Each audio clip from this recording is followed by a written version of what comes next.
Hey guys, नमस्कार, आदाब, सत श्री अकाल, इनके ट्रिपल एस आर्मी, क्या हाल चाल है आप सभी का। बहुत बहुत स्वागत है आपके अपने अमेजिंग प्लेटफॉर्म आईसीएससी वाला पर।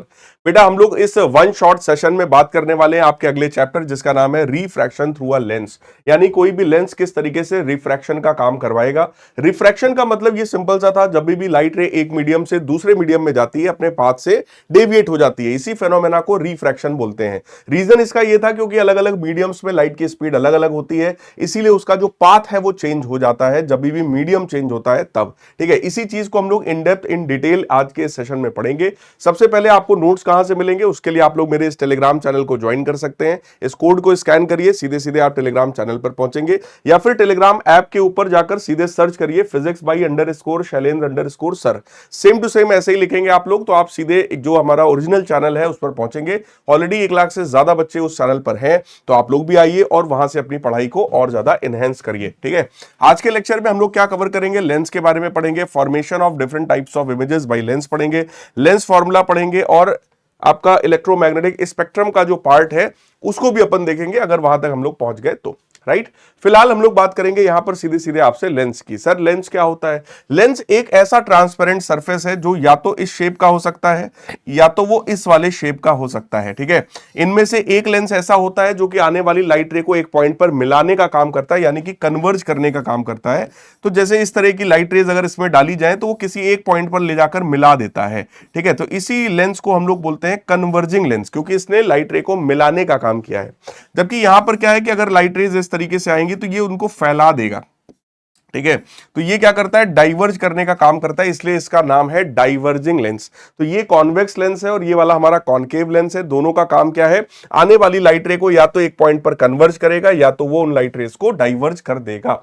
तो हमसे कह रहे हैं lens is a transparent refracting medium bounded by either 2 spherical surfaces और 1 spherical and other plane surface. यानी कि लेंस हमारा ऐसा भी हो सकता है कि एक सरफेस बेटा प्लेन हो जाए, दूसरा वाला ये सरफेस हमारा कुछ इस तरीके का हो जाए। इसका नाम हो गया, पहले आप राइट वाली सरफेस का नाम रखो, तो कौन सी सरफेस है भाई, प्लेन। ठीक है, उसमें ओ लगाओ, प्लेनो। और इधर वाली सरफेस कॉन्वेक्स है, तो इसका नाम हो गया बेटो प्लेनो कॉन्वेक्स लेंस। राइट, बिल्कुल इसी तरीके से ये भी हो सकता है कि सर ये वाला प्लेन सरफेस है लेकिन ये वाला जो सरफेस है वो कॉनकेव है, तो इसका नाम आप सभी लोग अभी तुरंत कमेंट्स में बताइए कि इसका नाम क्या होना चाहिए। पहले राइट वाली सरफेस का नाम लिखो, ओ लगाओ, और फिर लेफ्ट वाली सरफेस का आप नाम लिखिए। ठीक है, इस तरीके से इस वाले लेंस का आप नाम लिख सकते हैं, अभी तुरंत कमेंट्स में बताइएगा। ठीक है, बेसिकली 2 तरह के लेंस है, कन्वर्जिंग, डाइवर्जिंग। कन्वर्जिंग को कॉन्वेक्स बोलते हैं और डाइवर्जिंग को कॉनकेव लेंस कहा जाता है। ठीक है, अब इसी के डिफरेंट डिफरेंट टाइप्स की बात करते हैं, तो तरीका मैं आपको सिखा चुका हूं। ठीक है, पहले मैं इधर राइट वाली सरफेस का नाम लिखूंगा, ओ लगाऊंगा, और लेफ्ट वाली सरफेस का नाम लिखूंगा। ठीक है, तो इसका नाम हो गया कॉन्वेक्सो कॉन्वेक्स, जिसको बाई कॉन्वेक्स लेंस भी कहा जा सकता है। यहां पर क्या, एक तरफ प्लेन है एक तरफ कॉन्वेक्स है, तो इट इज प्लेनो कॉन्वेक्स। इधर की तरफ से देखो कॉनकेव है, इधर की तरफ से कॉन्वेक्स है, तो इसका नाम हुआ कॉनकेवो कॉन्वेक्स। ओरिजिनली बेटा ये जो लेंस है वो कॉन्वेक्स की फैमिली में आ रहा है, इसलिए बीच में मोटा है और ऊपर नीचे जो है वो पतला है। ठीक है, इस चीज को ध्यान रखिएगा। अब आगे अगली जो हमारे पास वैरायटी ऑफ लेंस है that is concave lens. Concave में दोनों तरफ कॉनकेव है तो बाई कॉनकेव है ना, या सिंपल कॉनकेव भी बोल सकते हैं, या कॉनकेवो कॉनकेव लेंस भी इसको बोला जा सकता है। इधर क्या, एक तरफ प्लेन एक तरफ कॉनकेव है, तो it is plano concave lens. इसमें क्या है, एक तरफ से कॉन्वेक्स है और दूसरी तरफ से हमारा कॉनकेव है, तो इसका नाम हो गया कॉन्वेक्सो कॉनकेव लेंस। बट क्योंकि ये कॉनकेव की फैमिली का है बेटा, इसलिए वो बीच में कैसा है, पतला, और ऊपर नीचे कैसा है, मोटा। इस बात को ध्यान रखिएगा। यहां पर अब इसी एक्शन की बात कर रहे हैं। किसी भी लेंस को हम लोग ऐसा मान सकते हैं कि that is made up of prism. ठीक है, प्रिज्म का ये वाला जो पोर्शन होता है ये आने वाली लाइट रे को अपने बेस की तरफ भेजेगा, ये वाला जो पोर्शन है ये भी, क्योंकि इसका बेस इधर है तो ये इधर की तरफ भेजेगा। ओवरऑल ये क्या कर रहा है, लाइट रे को एक पॉइंट पर कन्वर्ज करने का काम कर दे रहा है। इसलिए आप कन्वर्जिंग लेंस को इस तरीके से, एक प्रिज्म ये दूसरा प्रिज्म ये, और इसको आप रेक्टेंगुलर ग्लास स्लैब मान सकते हैं, इनके कॉम्बिनेशन से आप इनको बना सकते हैं। ठीक है, अब यहां पर अगर देखा जाए तो वही बात, लाइट रे आई है, ये बेस ऊपर है तो बेस की तरफ जाएगी, यहां भी लाइट रे आएगी बेस की तरफ जाएगी, है ना। इस चीज को समझने के लिए मैंने एक SSS भी आपको सिखाया था, बेबी को बेस पसंद है ना। तो बेस ये होता है बेटा, किसी भी प्रिज्म में ये वाली जो साइड होती है, ये वाली साइड होती है, इसी को बेस कहा जाता है। तो लाइट रे बार बार उसी बेस की तरफ ही बेंड हो रही है, तो आप किसी भी लेंस को कॉम्बिनेशन ऑफ प्रिज्म की तरह भी ट्रीट कर सकते हैं और इस तरह से भी आप समझ सकते हैं। सेम चीज का एक्सप्लेनेशन यहां पर विद डायग्राम और थ्योरी आपको दिया गया है। ठीक है, इसमें इसमें भी वही चीज आपको समझाई गई है। अब आगे बढ़ते हैं और कुछ सर्टेन डेफिनेशंस आती हैं किसी भी लेंस में, वो डेफिनेशंस मैं आपको समझाने की कोशिश करूंगा। देखो हर एक चीज को बहुत ध्यान से सुनिएगा, कंसंट्रेशन के साथ सुनिएगा, टू दी पॉइंट मैं आपसे बात कर रहा हूं, चैप्टर को पूरा कवर कर रहा हूं, ठीक है, ड्यूरेशन कम से कम रखने की कोशिश कर रहा हूं ताकि आप कभी भी एग्जाम से पहले जब इस चैप्टर को रिवाइज करना चाहें तो इस सेशन के थ्रू बहुत इजीली और बहुत जल्दी आप अपने चैप्टर का रिवीजन कर पाए, ठीक है। तो ध्यान रखिएगा। अब यहां पर क्या है कि अगर कोई भी इस तरीके का एक मैं ग्लास का स्फीयर ले लूं और एक दूसरा मैं ग्लास का स्फीयर ले लूं और इस वाले पोर्शन को अगर आप ऑब्जर्व करो तो ये जो लेंस है हमारा दैट इज कॉन्वेक्स लेंस, ठीक है, दैट इज कॉन्वेक्स लेंस। इसी तरीके से एक ग्लास स्फीयर ये है, दूसरा इधर है, ये जो बीच का स्पेस बन गया that is known as concave lens. तो इस तरीके से ग्लास के स्फीयर से ही हम लोग बेटा इस तरह के लेंसेस को बनाते हैं, ठीक है। अब इसमें देखो अगर ये वाला पहला सरफेस है लेंस का, ये वाला दूसरा सरफेस है लेंस का, तो हर एक सरफेस का अपना अपना सेंटर भी होता है जिसको सेंटर ऑफ कर्वेचर कहा जाता है। ये जो दूसरी वाली जो सरफेस है इसका भी अपना एक स्फीयर बनेगा, इसका भी सेंटर होगा, तो इसको भी सेंटर ऑफ कर्वेचर कहा जाता है। यानी जिन ग्लास के स्फीयर्स से आप इन लेंसेस को बना रहे हैं उन्हीं ग्लास स्फीयर्स के सेंटर को सेंटर ऑफ कर्वेचर के नाम से जाना जाता है। अब इसके बाद बात आती है सर रेडियस ऑफ कर्वेचर क्या है। सो सीधी सी बात है, ये हमारा पहला सरफेस था, मान लो ये पहला सरफेस है और ये उसकी बेटा सेंटर है, तो ये वाला जो डिस्टेंस है that is known as radius of curvature for the first surface, right. तो कहने का सिंपल सा मतलब यहां पर ये हो गया कि जो भी ग्लास स्फीयर है उसी की रेडियस को रेडियस ऑफ कर्वेचर कहा जाता है। फिर अगला आ गया हमारे पास प्रिंसिपल एक्सिस, दोनों ग्लास स्फीयर्स के सेंटर्स को मिलाने वाली ये जो लाइन है इसी लाइन को प्रिंसिपल एक्सिस कहा जाता है। जैसे इसका सेंटर यहां है, इसका सेंटर यहां पर है, इन्हीं दोनों को मिलाने वाली ये जो लाइन है इसी लाइन को प्रिंसिपल एक्सिस कहा जाता है। So the line joining centres of the glass spheres है ना, that is known as principal axis. फिर आता है आपका ऑप्टिकल सेंटर। ऑप्टिकल सेंटर का सिंपल सा मतलब है किसी भी लेंस का जो एकदम मिड वाला ये पॉइंट होता है इसी को ऑप्टिकल सेंटर कहा जाता है, ठीक है। वैसे ही ऊपर है वैसे ही नीचे भी है, लेकिन कई केसेस में बेटा इसका डेफिनेशन थोड़ा सा बदल भी सकता है। जैसे अगर ये लेंस है, ये इसका मान लीजिए प्रिंसिपल एक्सिस है, तो इसकी डेफिनेशन कुछ इस तरह की बन जाती है कि अगर इंसिडेंट लाइट और इमर्जेंट लाइट आपस में पैरेलल हो, इंसिडेंट लाइट रे ये है, इमर्जेंट लाइट रे ये है, अगर इंसिडेंट और इमर्जेंट लाइट रेज आपस में पैरेलल हो तो रिफ्रैक्टेड लाइट रे जिस पॉइंट पर प्रिंसिपल एक्सिस को काटती है इसी वाले पॉइंट को हम लोग ऑप्टिकल सेंटर के नाम से जानते हैं। फिर से सुनो डेफिनेशन, अगर इंसिडेंट लाइट रे और इमर्जेंट लाइट रे आपस में पैरेलल है तो रिफ्रैक्टेड रे जिस पॉइंट पर प्रिंसिपल एक्सिस को कट करती है that point is known as optical centre. यह भी एक डेफिनेशन है जो कि ज्यादा अच्छा डेफिनेशन है, यानी इस वाले डेफिनेशन में पूरी जो सही वाली बात है वो यहां पर लिखी गई है। बाकी किताबों में यह भी लिखा मिलता है कि भाई किसी भी लेंस का जो सेंटर वाला पॉइंट होता है उसी को हम लोग ऑप्टिकल सेंटर के नाम से बेटा जानते हैं। फिर यहां पर बात आई, देखो वही वाला डायग्राम बनाया है कि इंसिडेंट लाइट रे है, इमर्जेंट लाइट रे है, जिस पॉइंट पर प्रिंसिपल एक्सिस को कट कर दे वही वाला पॉइंट हमारा ऑप्टिकल सेंटर के नाम से जाना जाएगा। अब यहां पर देखो उसको दूसरे शब्दों में बता रहे हैं कि कोई भी लाइट रे अगर लेंस से पास होने के बाद अनडेविएटेड जा रही है तो जिस पॉइंट से वो पास हो रही है उसी को ऑप्टिकल सेंटर कहते हैं। दूसरे शब्दों में कोई भी लाइट रे अगर ऑप्टिकल सेंटर की तरफ आती है तो वो सीधे सीधे अनडेविएटेड चली जाती है, चाहे वो कॉन्वेक्स लेंस हो चाहे फिर वो कॉनकेव लेंस हो, यानी दोनों में ही लाइट रे अनडेविएटेड जाती है अगर वो ऑप्टिकल सेंटर से पास हो रही है तो। फिर बात आती है सर प्रिंसिपल फोकस क्या होता है। जैसे अगर कोई भी ये लेंस है तो इस लेंस का बेसिक नेचर बेटा ये होता है कि अगर पैरेलल लाइट रेज आ रही हैं तो ये उस लाइट रेज को एक पॉइंट पर मिलाने का काम करेगा। तो जिस पॉइंट पर लाइट रेज मिल जाएं इसी वाले पॉइंट को हम लोग प्रिंसिपल फोकस के नाम से जानते हैं। इसी पॉइंट को प्रिंसिपल फोकस के नाम से जाना जाता है। किसी भी लेंस में बेटा दो प्रिंसिपल फोकस होते हैं, ठीक है, एक ये वाला है, इसको हम लोग सेकंड प्रिंसिपल फोकस के नाम से जानते हैं। It is known as second principal focus. और एक लेफ्ट में भी होता है, मैं आपको यहां पर डायग्राम बना के दिखा रहा हूं, यानी प्रिंसिपल एक्सिस पर एक पॉइंट ऐसा भी होता है जिससे निकलने वाली लाइट रेज रिफ्रैक्शन के बाद प्रिंसिपल एक्सिस के पैरेलल चली जाएं।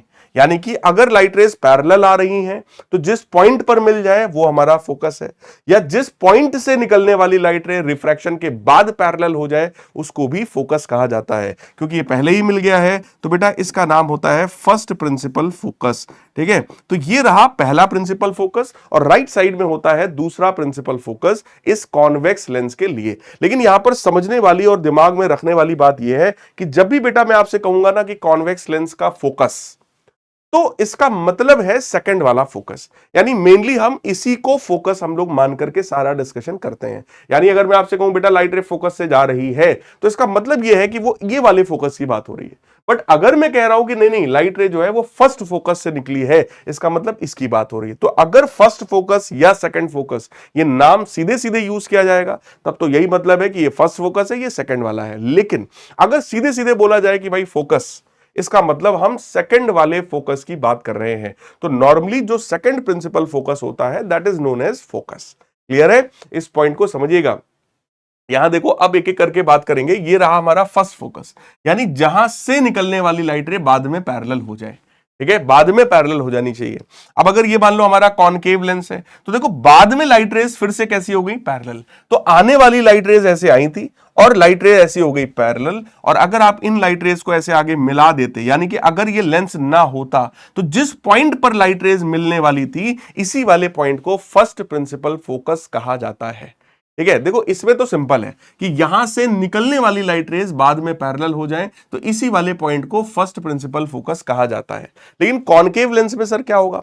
कॉनकेव लेंस में मान लो ये लाइट रे आ रही है, ये वाली लाइट रे आ रही है, अगर ये लेंस ना होता बेटा तो लाइट रे यहां पर आकर के मिलती है ना, तो उसी पॉइंट को हम लोग first principle focus for the concave lens नाम देंगे। ठीक है, और डेफिनेशन वही है कि इमर्जेंट लाइट रे जो है, रिफ्रैक्टेड लाइट रे जो है वो आपस में पैरेलल हो जानी चाहिए, पैरेलल टू प्रिंसिपल एक्सिस। ठीक है, ये हो गया हमारा फर्स्ट प्रिंसिपल फोकस। सेम चीज को यहां पर लैंग्वेज में लिखा गया है, नोट्स आप डाउनलोड करेंगे और इन थ्योरी को भी अपनी कॉपी पर नोट डाउन करेंगे। सेम टू सेम जो चीज मैं आपको समझा रहा हूं वही सेम चीज यहां पर बेटा लैंग्वेज में भी मैंने लिख रखा है। अब सेकंड फोकस की बात करो, अगर पैरेलल लाइट रेज आ रही हैं और रिफ्रैक्शन के बाद किसी एक पॉइंट पर वो कन्वर्ज हो जाएं तो उसको हम लोग क्या बोलते हैं? That is second principal focus, या जनरली इसी को हम लोग फोकस के नाम से भी जानते हैं। अब यहां पर देखो क्या है, पैरेलल लाइट रे आई है, ये डाइवर्ज हो गई है, जबरदस्ती पीछे की तरफ जब बढ़ाया गया तो जिस पॉइंट से डाइवर्ज होती हुई लगे, है ना, जिस पॉइंट से लाइट रेज डाइवर्ज होती हुई लग रही है उस पॉइंट को हम लोग सेकंड प्रिंसिपल फोकस कहते हैं। तो सीधा सीधा पॉइंट है, फर्स्ट फोकस में बाद में लाइट रेज पैरेलल होती हैं और सेकंड फोकस में पहले ही लाइट रेज पैरेलल होती हैं। इंसिडेंट लाइट रे यहां भी पैरेलल है, यहां भी पैरेलल है, तो ये सेकंड फोकस के बारे में डिस्कशन होगा इसमें। क्लियर है? आई होप आप सभी को ये पूरा का पूरा डेफिनेशन और ये सारे डायग्राम्स जो हैं वो अच्छे से बेटा समझ में आ रहे होंगे। अब बात आती है सर फोकल प्लेन क्या होता है? तो सिंपल सी बात है, जैसे अगर मान लो ये हमारा कॉन्वेक्स लेंस है, अब इसका पहला फोकस यहां कहीं पर है। ठीक है, ये हमारा पहला फोकस है, तो इस पहले फोकस से पास होने वाला कोई भी ऐसा प्लेन जो कि प्रिंसिपल एक्सिस के परपेंडिकुलर हो, पहला फोकस ये है, इससे पास होने वाला कोई भी ऐसा प्लेन जो कि प्रिंसिपल एक्सिस के परपेंडिकुलर है, इस वाले प्लेन को हम लोग फर्स्ट फोकल प्लेन के नाम से जानेंगे। सिमिलरली सेकंड फोकस अगर हमारा यहां पर है तो इससे भी पास होने वाला जो परपेंडिकुलर प्लेन होता है लाइक दिस, ये वाला जो प्लेन है जो कि ऐसे रखा होगा, इसी को हम लोग सेकंड फोकस के नाम से जानेंगे या सेकंड फोकल प्लेन के नाम से जानेंगे। ठीक है, तो प्लेन का मतलब, फोकल प्लेन का सिंपल सा मतलब है any plane passing through focus and perpendicular to principal axis is known as focal plane. Next है हमारे पास सर फोकल लेंथ क्या होता है? सिंपल सी बात है, ये पहला फोकस है, ये ऑप्टिकल सेंटर है, तो ऑप्टिकल सेंटर और फोकस के बीच की ये जो डिस्टेंस है इसी को फोकल प्लेन के नाम से जाना जाता है, सॉरी फोकल लेंथ के नाम से जाना जाता है। तो फर्स्ट फोकल लेंथ ये हो गया और सेकंड फोकल लेंथ हमारा ये हो गया। ठीक है, सिंपल सी बात है। यहां पर भी वही चीज पहले आपको बताया गया भाई कि अगर मैं प्रिंसिपल या कंस्ट्रक्शन रेज की बात करूं फॉर रे डायग्राम, बेटा एक बात को समझिएगा, कोई भी अगर ऑब्जेक्ट लेंस के सामने रखा है तो हमेशा उस ऑब्जेक्ट से लाइट रेज निकलती हैं और वो लेंस की तरफ जाती हैं। अगर वो लाइट रेज सच में मिल जाए तो वहां पे रियल इमेज बनेगी, अगर लाइट रेज डाइवर्ज हो जाए और उसको हम पीछे जबरदस्ती खींच करके मिलाएं तो वहां पर वर्चुअल इमेज का फॉर्मेशन होता है, जो कि कॉनकेव लेंस के केस में हो रहा था। ठीक है, अब यहां पर आप समझो, उन्हीं रे डायग्राम बनाने के लिए हमें कम से कम कुछ 2-3-4 रेज ऐसी चाहिए जो हम हमेशा हर डायग्राम में बनाएंगे। सबसे पहली रे होती है जो कि ऑप्टिकल सेंटर से पास होती है और वो अनडेविएटेड चली जाती है, यानी उसमें कोई डेविएशन नहीं होता। दूसरी लाइट रे होती है जो प्रिंसिपल एक्सिस के पैरेलल आती है और बाद में फोकस से जाती है, या पैरेलल आई, डाइवर्ज हो गई, पीछे की तरफ बढ़ाया तो वो फोकस से डाइवर्ज होती हुई लग रही है, तो ये दूसरी रे हो गई। तीसरी हो गई कि अगर कोई भी लाइट रे फर्स्ट फोकस पे आया है तो बाद में पैरेलल हो जाएगा। यहां भी वही है, लाइट रे अगर फर्स्ट फोकस की तरफ आने वाला था तो बाद में रिफ्रैक्शन के बाद प्रिंसिपल एक्सिस के पैरेलल वो हो जाएगी। तो वही काम यहां पर हुआ है, डायग्राम को बहुत ध्यान से देखिएगा। ठीक है, तो ये तीन बेसिकली मैंने आपको तीन कंस्ट्रक्शन रेज मैंने आपको सिखाई है। सबसे पहला, ऑप्टिकल सेंटर पे आएगा सीधे सीधे चला जाएगा, अगर पैरेलल आएगा तो फोकस पे जाएगा। तीसरा है, अगर लाइट रे फोकस पे आई है तो बाद में वो पैरेलल हो जाएगी। ठीक है, अब बात आती है सर ये रियल और वर्चुअल इमेजेस क्या होती हैं। तो वही बात है, अगर रिफ्रैक्टेड रे सच में मिल जाए तो वहां पर रियल इमेज का फॉर्मेशन होता है, जैसा कि यहां पर हुआ था। ठीक है, एक लाइट रे आई, यहां पर सच में चली गई, दूसरी लाइट रे इधर से लाते यहां पर सच में इस पे चली जाती। ठीक है, सेकंड लाइट रे हम लोग ऐसे लाते तो वो सच में यहीं से पास होती, तो इस पॉइंट पर जो इमेज बनेगी that will be real image, that will be real image. But यहां पर क्या होगा इस कंडीशन में कि लाइट रे ऐसे आएगी, ये भी डाइवर्ज हो जाएगी। अब जब आप इनको पीछे की तरफ ऐसे बढ़ाएंगे तो यहां पर हम जबरदस्ती मिला रहे हैं। ठीक है, so that type of image is known as virtual image, जहां पर आप जबरदस्ती मिलाते हैं। ठीक है, और अगर वो सच में मिल जाती है तो रियल इमेज, सच में ना मिले जबरदस्ती मिलाया जाए तो वहां पर वर्चुअल इमेज का फॉर्मेशन होता है। Real image can be obtained on curtain, real image को हमेशा कर्टेन पर ऑब्टेन हम लोग कर सकते हैं। ठीक है, लेकिन जो वर्चुअल इमेज होती है उसको कर्टेन पर ऑब्टेन नहीं किया जा सकता है। एग्जांपल के तौर पे आपको मैं बताऊं, जब हम लोग मूवी देखने मूवी हॉल में जाते हैं, थिएटर हॉल में जाते हैं, तो वो जो मूवी आप देख रहे हो ना, वो कैसी इमेज है, रियल इमेज है। क्यों? क्योंकि वो एक स्क्रीन पर दिखाई जाती है। प्रोजेक्टर के थ्रू जो भी इमेज हमें स्क्रीन पर स्कूल्स में दिखाई जाती है that is again real image. लेकिन मिरर में जो हम लोग अपना खुद का चेहरा देखते हैं वो कैसी इमेज है, वर्चुअल इमेज, वर्चुअल इमेज, क्योंकि उसको स्क्रीन पर बेटा ऑब्टेन नहीं किया जा सकता। तो कोई भी ऐसी इमेज जो स्क्रीन पर आ सकती है दैट इज रियल इमेज, लेकिन जो स्क्रीन पर ना आ सके that is known as virtual image. ठीक है, अभी एक एक करके और ज्यादा डिटेल में मैं आपको समझाने वाला हूं। आइए आपसे इस चीज का, रे डायग्राम्स का डिस्कशन करते हैं। This is one of the very important part of this chapter. आपसे बोर्ड एग्जामिनेशन में 100%, ये जो मैं अभी 6 और 2 8 केसेस पढ़ाने जा रहा हूं, उनमें से कोई एक या दो आपके बोर्ड एग्जाम में 100% बेटा आएगा। इसलिए इस डायग्राम को बहुत अच्छे से समझेंगे और साथ ही साथ उसकी कई बार प्रैक्टिस भी करेंगे आफ्टर दिस लेक्चर। राइट है, मैंने बैच वाले जो बच्चे हैं उनको भी बोला है कम से कम बोर्ड एग्जाम से पहले आप लोग 10-10 बार इन रे डायग्राम्स को बनाइए बोर्ड एग्जाम से पहले, क्योंकि जब तक इतनी प्रैक्टिस नहीं होगी ना तब तक आप उतने परफेक्शन के साथ रे डायग्राम्स को नहीं बना पाएंगे। So it is very important to draw this ray diagram. बनाने का पैटर्न तरीका मैं आपको पूरा का पूरा सिखा दे रहा हूं, उसमें कुछ भी यहां पर टफ नहीं है, बस ध्यान से मेरी बात को सुनना। सबसे पहली कंडीशन क्या है, कॉन्वेक्स लेंस है। कॉन्वेक्स लेंस में बेटा ये ऑप्टिकल सेंटर होता है, यहां पर फोकस होता है। ठीक है, ये जो एरिया है वो ऑप्टिकल सेंटर और फोकस के बीच में है। फोकस के ही डबल डिस्टेंस पे यहां पर 2f होता है। ठीक है, इस 2f को हम लोग वो भी सेंटर ऑफ कर्वेचर भी बोल सकते हैं। तो चाहे आप ट्वाइस ऑफ फोकल लेंथ बोलो या फिर सेंटर ऑफ कर्वेचर बोलो, बात एक ही है। तो यहां पर 6 तरह के रीजन्स हो जाते हैं। सबसे पहला तरीका यह है कि भाई ऑब्जेक्ट हमारा जो है वो ऑप्टिकल सेंटर और फोकस के बीच में अगर कभी भी रखा हो तो क्या होगा, एक लाइट रे पैरेलल लाओ वो हमारी फोकस से चली जाएगी, दूसरी लाइट रे ऑप्टिकल सेंटर पे लाओ सीधे सीधे चली जाएगी। अब इधर की तरफ इन लाइट रेज का नेचर है डाइवर्जिंग, नहीं मिलेंगे, तो हम इनको जबरदस्ती पीछे की तरफ खींचेंगे और जहां कहीं पे मिल जाए वहां पर बेटा एक वर्चुअल इमेज का फॉर्मेशन होगा। अब ऑब्जेक्ट देखो इतना बड़ा था, इमेज पहले से ज्यादा बड़ी है, यानी कि ये इमेज बड़ी है। लाइट रे हमने जबरदस्ती पीछे खींची है इसलिए ये इमेज वर्चुअल इमेज है। तो वर्चुअल है, इरेक्ट है और मैग्नीफाइड इमेज का फॉर्मेशन हुआ। तो चेक कर लो, बिहाइंड द ऑब्जेक्ट है, वर्चुअल है, इरेक्ट है और साथ ही साथ मैग्नीफाइड है यानी कि लार्जर देन ऑब्जेक्ट है। सर ये इरेक्ट का मतलब अगर ऑब्जेक्ट का सर ऊपर था तो इमेज का भी सर ऊपर होगा। ठीक है, अगर इसका सर ऊपर था तो इसका भी सर ऊपर होगा, यानी कि अगर ऑब्जेक्ट ऐसे रखा था तो इमेज भी ऐसे ही होगी। ऐसा नहीं होगा कि ऑब्जेक्ट ऐसा हो और इमेज उल्टी बन जाए, ये काम यहां पर नहीं होगा। जैसा ऑब्जेक्ट रखा है सेम वैसे ही मैग्नीफाइड इमेज का फॉर्मेशन हो जाएगा। इमेज पहले से बड़ी होगी, वर्चुअल होगी और इरेक्ट होगी। एक बात हमेशा याद रखना, वर्चुअल इमेज बेटा हमेशा इरेक्ट होती है, कभी भी वर्चुअल इमेज होगी तो हमेशा इरेक्ट सीधी मिलेगी। जैसे हम लोग जब अपना चेहरा किसी भी मिरर में देखते हैं, प्लेन मिरर में, है ना, तो सीधा दिखता है। अगर सर ऊपर है तो ऊपर ही दिखाई पड़ता है, ऐसा नहीं कि सर ऊपर है तो हमें नीचे दिखाई पड़ जाए, नहीं, सर ऊपर है, ऊपर दिखेगा इमेज में भी। तो वो इमेज यानी अगर वर्चुअल इमेज है तो हमेशा कैसी होगी, इरेक्ट इमेज होगी। ठीक है, ये वाला रे डायग्राम बहुत इंपॉर्टेंट है, पूछा जाता है बेटा। अगला रे डायग्राम देखो, अगर ऑब्जेक्ट हमारा सीधे फोकस पे रख दिया जाए इस तरीके से, सेम काम, ऑप्टिकल सेंटर से ले जाओ सीधे जाएगा, पैरेलल ले जाओगे फोकस से जाएगा। अब ये दोनों जो लाइट रेज है ना बेटा, ये पैरेलल टू ईच अदर हो गई, और फिजिक्स में हम ये मानते हैं कि जो पैरेलल लाइट रेज है वो इन्फिनिटी में जाकर के मिलेंगी, इन्फिनिटी पर जाकर मिलेगी। तो ये जो पैरेलल लाइट रेज है कहां मिलेंगी, बहुत बहुत बहुत दूर इन्फिनिटी पर। इन्फिनिटी पर मिलने का मतलब इमेज कैसी है, रियल इमेज है, बहुत ज्यादा बड़ी है क्योंकि बहुत दूर बनेगी। देखो, अगर कोई ऑब्जेक्ट इन्फिनिटी पे रखा है ना, तो वो ऑब्जेक्ट भी बहुत बड़ा होगा। अगर इमेज इन्फिनिटी पर बन रही है तो वो भी बहुत बहुत बहुत बड़ी इमेज होगी, राइट। तो ये जो इमेज होने वाली है वो कहां पर बनेगी बेटा, इन्फिनिटी पर बनेगी, रियल होगी और इनवर्टेड होगी, उल्टी इमेज होगी और हाईली मैग्नीफाइड होगी, यानी बहुत बहुत बहुत बड़ी होगी।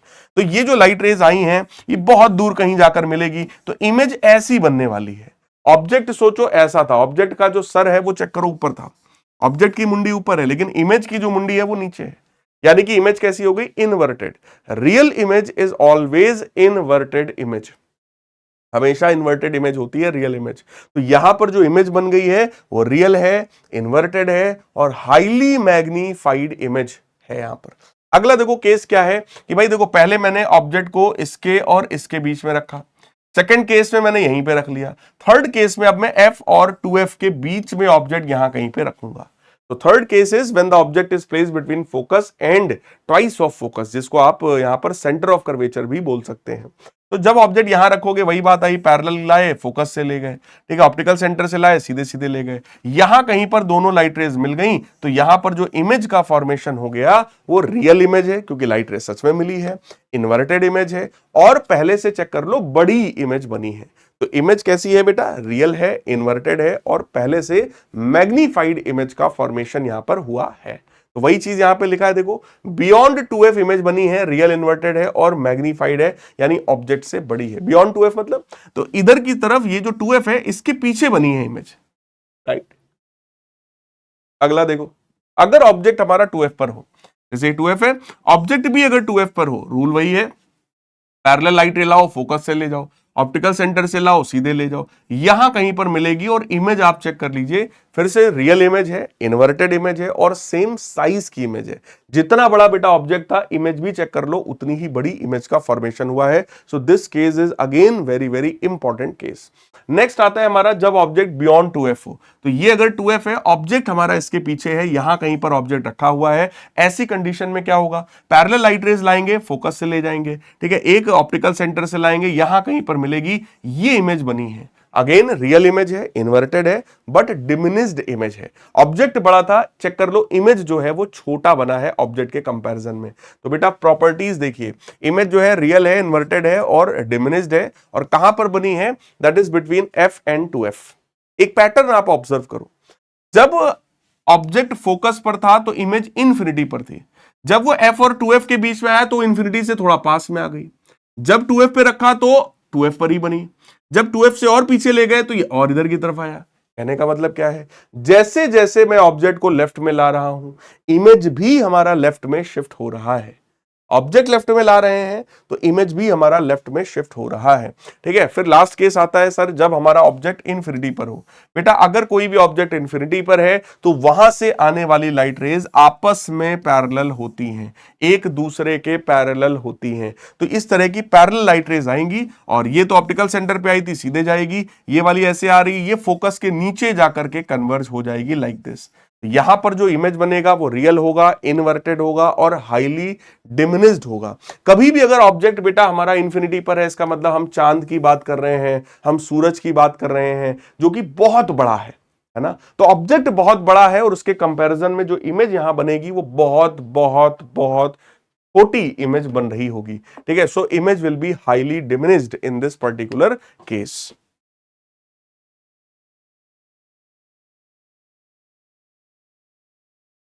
तो बेटा अब हम लोग यहाँ पे रिवाइज करने वाले हैं कि जो 6 के 6 रे डायग्राम्स आपने सीखे हैं उनमें क्या क्या चीजें थी। ठीक है, सारी इंपॉर्टेंट चीजों को यहाँ पे मैंने टेबल के फॉर्म में लिख दिया है।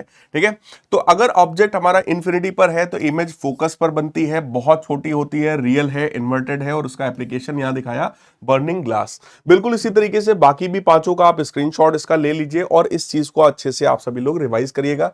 ध्यान में रखने वाली बात यह है कि बेटा 6 में से 5 केसेस में जो इमेज है वो रियल और इनवर्टेड होती है, और रियल और इनवर्टेड वाली कैटेगरी में वो बहुत छोटी छोटी, सेम साइज, बड़ी और बहुत बड़ी, यानी हर तरह की इमेज बनाता है। यानी कोई भी convex lens real and inverted में हर वैरायटी की इमेज बनाता है, लेकिन केवल एक केस में इमेज जो है वो वर्चुअल और अपराइट यानी कि इरेक्ट इमेज थी, और वो इमेज हमेशा मैग्नीफाइड होती है। यानी आपसे अगर कहा जाए कि क्या कोई भी कॉन्वेक्स लेंस आपका वर्चुअल डिमिनिस्ड इमेज बना सकता है, तो आंसर इज नो। वर्चुअल बनाएगा तो वो हमेशा मैग्नीफाइड इमेज ही होगी, कभी भी ये डिमिनिस्ड इमेज बेटा नहीं बनाएगा। ठीक है, और ये कंडीशन कब है कि जब हमारा ऑब्जेक्ट लेंस और फोकस यानी ऑप्टिकल सेंटर के बीच में होता है। राइट, अब यहां पर आया अगला केस, यानी कि सर कॉनकेव लेंस के केस में क्या होगा। कॉनकेव लेंस के केस में बेटा केवल और केवल 2 डायग्राम्स होते हैं। पहला केस ये है कि भाई इस लेंस के सामने कहीं भी अगर आप ऑब्जेक्ट रखोगे, पैरेलल लाइट रे आएगी, डाइवर्ज हो जाएगी, ऑप्टिकल सेंटर पे ले जाओगे, सीधे चली जाएगी। ठीक है, ये दोनों लाइट रेज बस यहीं पर मिल रही हैं। ठीक है, क्योंकि ये जो डाइवर्ज होने वाली लाइट रे है ये तो इधर फैल जाएगी जाकर, तो इसको अपन लोग जैसे ही जबरदस्ती पीछे की तरफ लाएंगे, यहां कहीं पर ये दोनों लाइट रेज मिलेंगी, ये जाने वाली लाइट रे और ये जो वापस लौट करके आई है ये वाली लाइट रे। तो इस जगह पर एक वर्चुअल इमेज बनती है, क्योंकि हमने लाइट रे पीछे खींचा है इसलिए इमेज वर्चुअल होगी। तो ये वर्चुअल और डिमिनिस्ड इमेज हमेशा बनाता है। तो देखो यहां लिखा है कि इमेज कैसी होगी, वर्चुअल है, इरेक्ट है और साथ ही साथ डिमिनिस्ड इमेज का फॉर्मेशन करता है कोई भी कॉनकेव लेंस। ठीक है, कॉनकेव लेंस हमेशा छोटी इमेज बनाएगा। अब बात आई सर अगर ऑब्जेक्ट इन्फिनिटी पर हो तो क्या होगा। ऑब्जेक्ट अगर इन्फिनिटी पर है तो आने वाली लाइट रेज मैंने कहा था आपस में पैरेलल होती हैं, तो वो यहां पर देखो चांस की बात है, प्रिंसिपल एक्सिस के भी पैरेलल है। ठीक है, डाइवर्ज हो गई लाइट रेज और पीछे की तरफ ने खींचा, तो इस पॉइंट पर यानी कि ये जो इसका फोकस था इसी फोकस पर इसकी हाईली डिमिनिस्ड पॉइंट इमेज का फॉर्मेशन हो गया है। सेकंड केस में बता रहे हैं कि भाई अगर मान लो हमारी इस तरह से मैं रे डायग्राम बनाना चाहूं तो भाई ये तो सीधे सीधे चला जाएगा, ये वाला लाइट रे फोकस पे आ रहा था तो पैरेलल हो जाएगा। पीछे की तरफ जब आप इनको बढ़ाएंगे यहां कहीं पर उसकी एक इमेज बनेगी। अगेन ये इमेज कैसी है सर, वर्चुअल है, इरेक्ट है और डिमिनिस्ड इमेज है। यानी कोई भी कॉनकेव लेंस हमेशा वर्चुअल, इरेक्ट और डिमिनिस्ड इमेज बनाता है। ये कभी भी बेटा रियल इमेज, इन्वर्टेड इमेज बनाता ही नहीं है। ऑलवेज वर्चुअल बनाएगा, इरेक्ट बनाएगा और छोटी यानी डिमिनिस्ड इमेज बनाएगा। तो ये कभी भी वर्चुअल में मैग्नीफाइड भी नहीं बनाता, ये भी एक कंडीशन है, तो ये बात ध्यान रखिएगा। यहां पर भी देखो वही टेबल है, इस टेबल का स्क्रीनशॉट ले लो और उसको बार बार रिवाइज करिएगा। हर एक पॉइंट लिखा है कि जब ऑब्जेक्ट इन्फिनिटी पर होगा तो इमेज फोकस पर बनेगी, वर्चुअल होगी, इरेक्ट होगी और बहुत छोटी होगी। सेकंड केस में भी देखो वर्चुअल होगी, इरेक्ट होगी और छोटी होगी। यानी कभी भी वर्चुअल, इरेक्ट, मैग्नीफाइड इमेज नहीं बनाता। वो कौन बनाता है, कॉन्वेक्स। ठीक है, तो इस चीज को हमेशा ध्यान रखिएगा। अब बात आती है सर साइन कन्वेंशन को अपन कैसे सीख सकते हैं। देखो बेटा साइन कन्वेंशन को सीखने के लिए बहुत ज्यादा सिंपल सा तरीका है, और ये तरीका है समझो नंबर लाइन वाला तरीका। नंबर लाइन के केस में आप सबको पता होगा क्या पॉजिटिव होता है और क्या निगेटिव होता है। तो जैसे अगर मैं नंबर लाइन में देखूं तो इधर पॉजिटिव मानते हैं, इधर की तरफ नंबर लाइन को निगेटिव मानते हैं, नीचे की तरफ नंबर लाइन को निगेटिव माना जाता है और ऊपर की तरफ नंबर लाइन को पॉजिटिव माना जाता है। सबको पता होगा ये पॉजिटिव है, ये निगेटिव है, ऊपर पॉजिटिव है, नीचे निगेटिव है। बिल्कुल ऐसा ही साइन कन्वेंशन आप समझो लेंस के लिए भी चलता है। यानी कि अगर मान लो कोई भी ऑब्जेक्ट हमारा यहां कहीं पे रखा है, ठीक है, पहली कंडीशन ये है कि सारी डिस्टेंसेस ऑप्टिकल सेंटर से नापी जाती हैं। All distances are measured from optical centre. ठीक है, अगर ऑब्जेक्ट यहां पर है तो आपको ऑप्टिकल सेंटर से ऑब्जेक्ट की तरफ आना पड़ेगा ये डिस्टेंस नापने के लिए, और इस डिस्टेंस को u से डिनोट किया जाता है, यानी object distance is denoted by u, क्योंकि ये लेफ्ट साइड में है so that is considered as negative. तो u की वैल्यू यहां पर कैसी हो गई, नेगेटिव। मान लो इमेज जो बनी है वो यहां कहीं पर इमेज बनी है। अब क्योंकि ये इमेज के लिए हमें राइट साइड में आना पड़ेगा, भाई ऑप्टिकल सेंटर से हम फिर से राइट में आएंगे।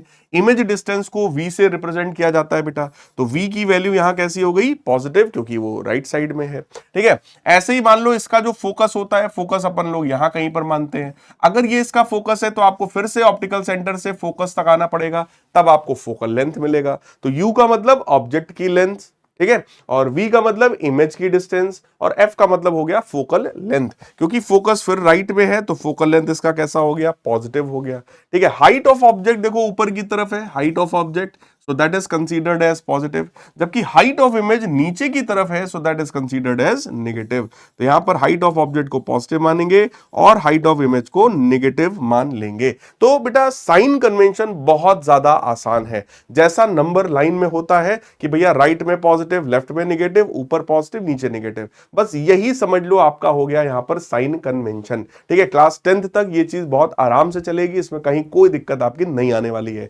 आप जब 12th लेवल पर आएंगे थोड़ा सा और कुछ चीजें इसमें आपको मैं बताऊंगा साइन कन्वेंशन में, तब तक आप मस्ती से यही वाला मेथड आप हमेशा लगाइएगा। ठीक है, ऑब्जेक्ट अगर मेरे को लेफ्ट में रखा है, जो चीजें लेफ्ट में है सोचो वो नेगेटिव, जो चीजें राइट में है वो पॉजिटिव, जो ऊपर है पॉजिटिव, जो नीचे है वो नेगेटिव, खत्म बात, खत्म बात। ठीक है, ऑब्जेक्ट की जो डिस्टेंस होती है ना u, ये बेटा मोर देन 99% केसेस में, इवन आप लोग के लिए तो 100% केसेस में मान के चलो u की वैल्यू कैसी होगी, नेगेटिव होगी, क्योंकि ऑब्जेक्ट आपको हमेशा लेफ्ट में ही देगा। ठीक है, तो ऑब्जेक्ट डिस्टेंस आप समझ जाओ ऑलवेज नेगेटिव होता है फॉर एनी रियल ऑब्जेक्ट।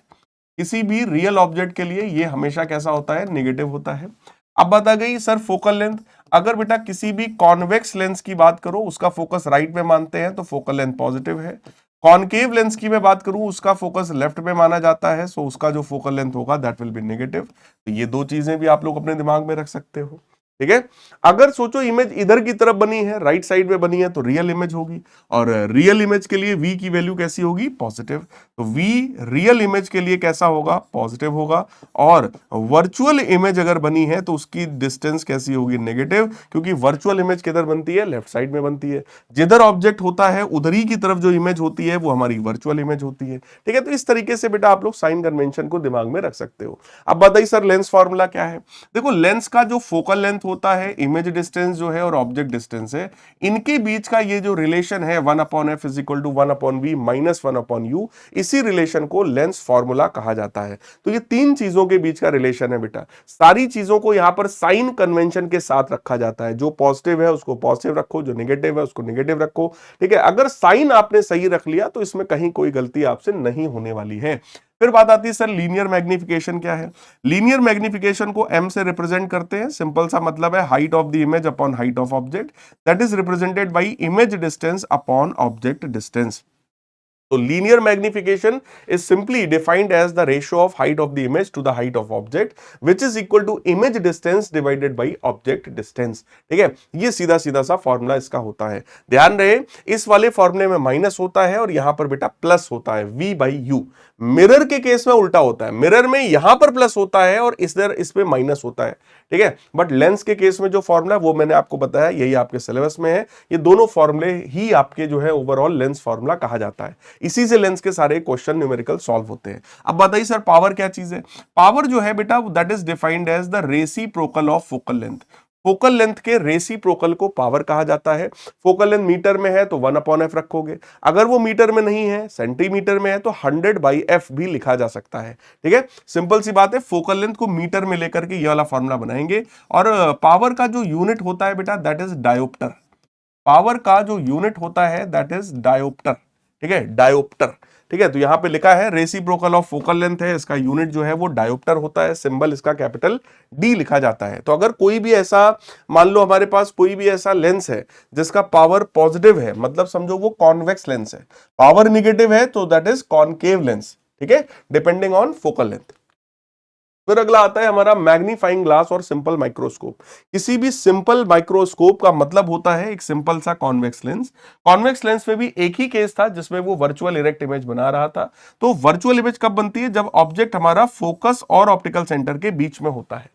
ये रे डायग्राम आप पढ़ चुके हैं। ऐसे केसेस में ये जो इमेज बनती है ये वर्चुअल होती है, इरेक्ट होती है और मैग्नीफाइड इमेज का फॉर्मेशन होता है। इसी सिचुएशन को हम लोग यहां पर सिंपल माइक्रोस्कोप का या मैग्नीफाइंग ग्लास बोलते हैं। इसके लिए जो मैग्निफिकेशन का फॉर्मूला होता है बेटा, मैग्नीफाइंग पावर का फॉर्मूला 1+d/f होता है।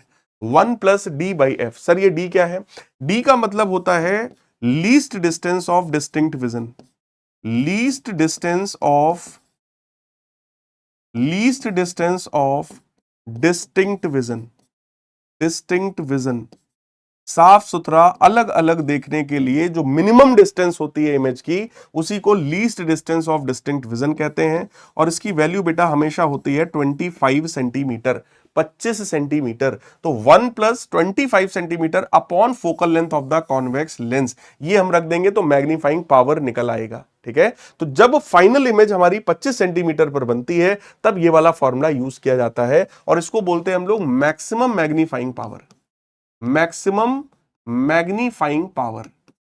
तो मैग्नीफाइंग पावर का ये मैक्सिमम वैल्यू होता है बेटा, it is maximum magnifying power 1+d/f। Minimum magnifying power अगर कोई आपसे पूछे तो दैट विल बी d/f।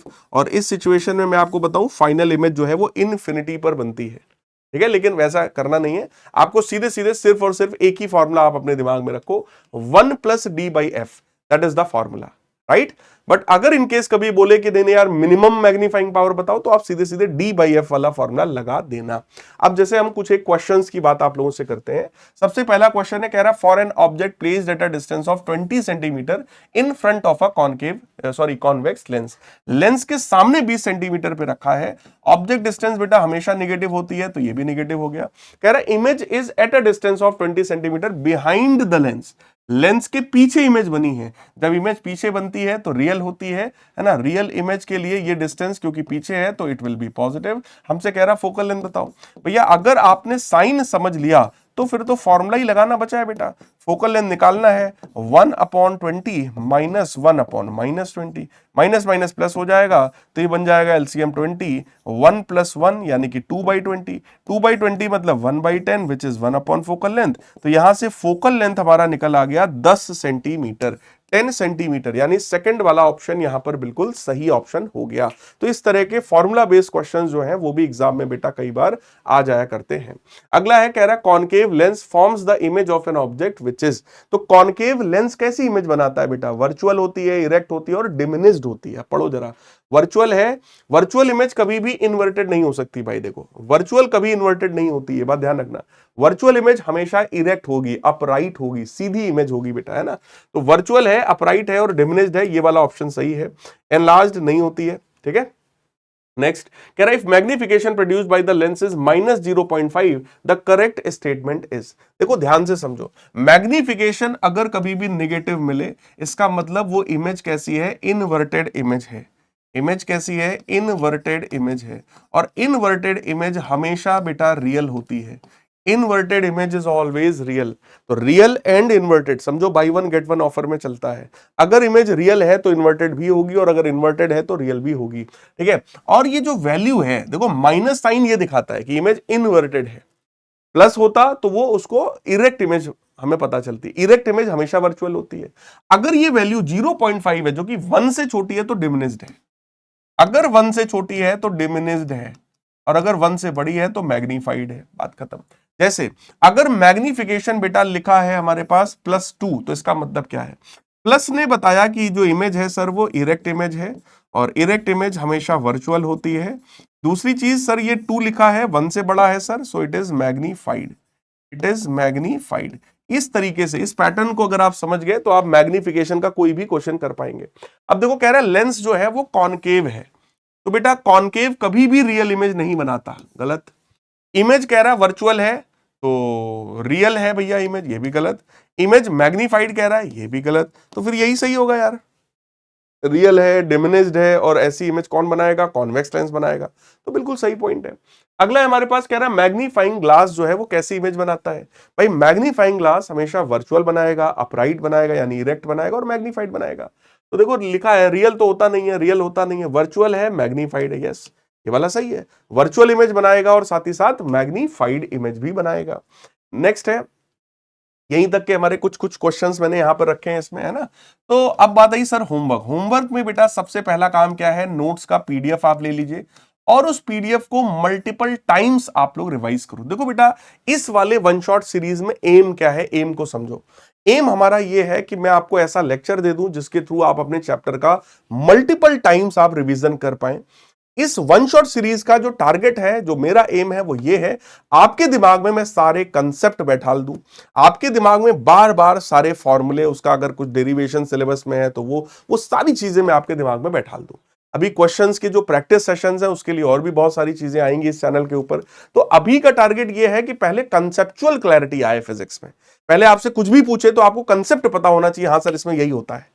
तो जो कुछ भी इस चैनल पर हो रहा है ना वो सब कुछ एक प्लानिंग के तहत हो रहा है। तो आपको नोट्स का पीडीएफ ले लेना है, मल्टीपल टाइम्स आपको इस लेक्चर का बेटा रिवीजन करना है और सभी लोग कमेंट्स में बताइएगा कि ये सेशन, ये सीरीज कैसी जा रही है ना, कैसा आपको समझ में आ रहा है, इससे आपको फायदा हो रहा है या नहीं हो रहा है। तो हर एक चीज को सभी लोग लिख करके कमेंट्स में बताना डिटेल में, ठीक है। टेलीग्राम से आप लोग नोट्स निकाल सकते हैं। And this is all about this lecture.